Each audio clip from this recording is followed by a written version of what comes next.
Ito, try naman natin yung kanilang cheese tart. Parang 180 or 185 pesos din to. Sa lahat dun, medyo mahal. Pero quality naman. Yan, kanina malambot na siya.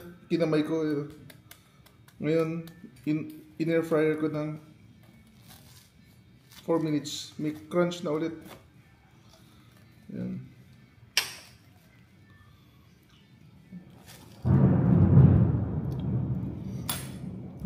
So, ito.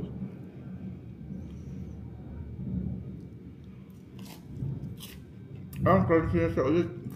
Kaya palang i-revive ko na after 24 hours na.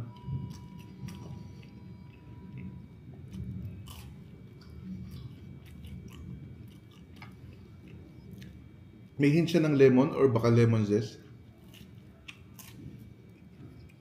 Sobrang creamy.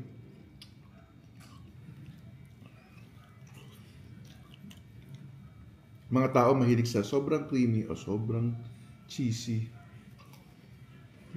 Masarap.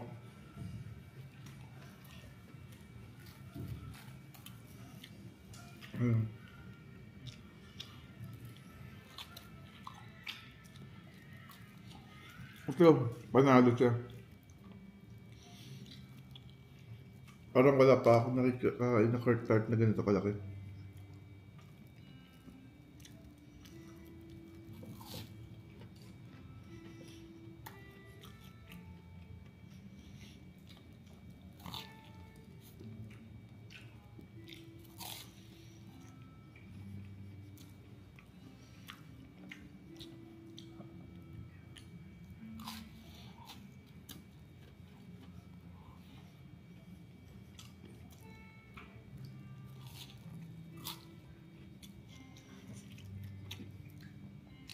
Iba siya kumpara doon sa Lord's Toe. Yung Lord's Toe medyo parang parang flan. Ito siya parang sobrang creamy talaga yun.